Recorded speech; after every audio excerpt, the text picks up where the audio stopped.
conquête de la souveraineté passe avant tout par l'exploitation des ressources nationales au profit de nos populations.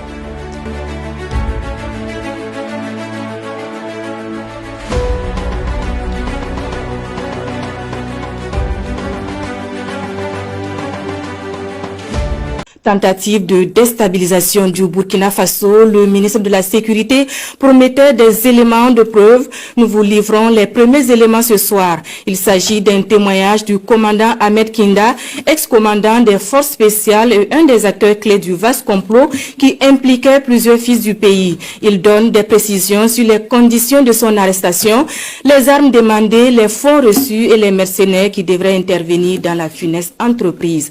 Nous l'écoutons. Je suis le commandant Gina Ahmed, ex-commandant de la force spéciale.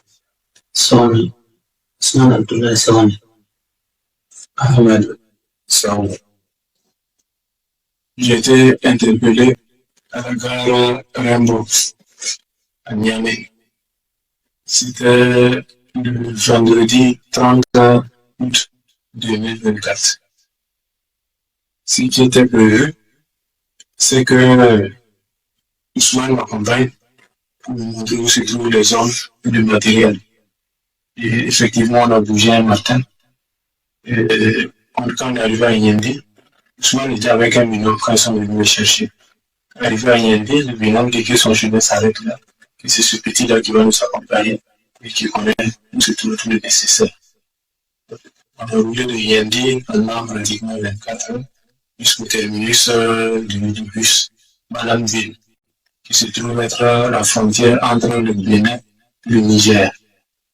Et arrivé là-bas, le petit il a appris, il met des appels. Il dit qu'on doit continuer. J'ai eu des doutes, mais bon, il n'y a pas de souci. Donc, dès qu'on a quitté Malamville, on a franchi le fleuve. On a pris un cas Nisa Transport. Et dès le premier arrêt, il y a eu des difficultés. J'ai réussi à gérer. Et c'est ainsi que les choses se sont déroulées jusqu'on arrive à l'entrée de Niamey, où les deux ont été interpellés par la police pour des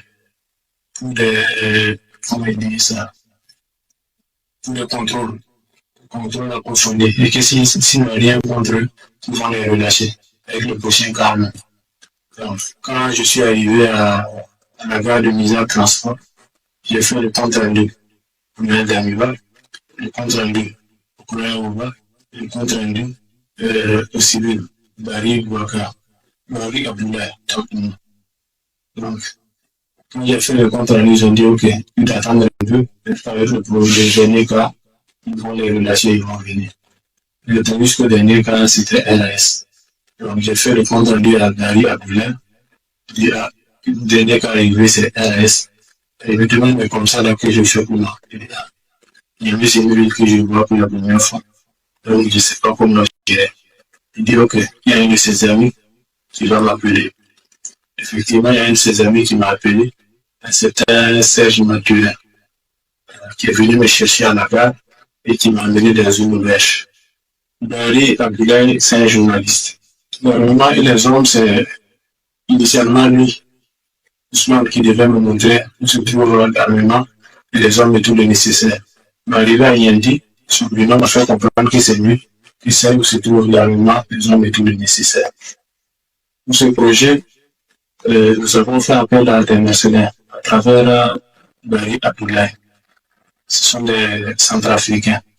Et moi, j'ai demandé le volume d'une compagnie, notamment 150 personnes, toutes dotées de AK-47.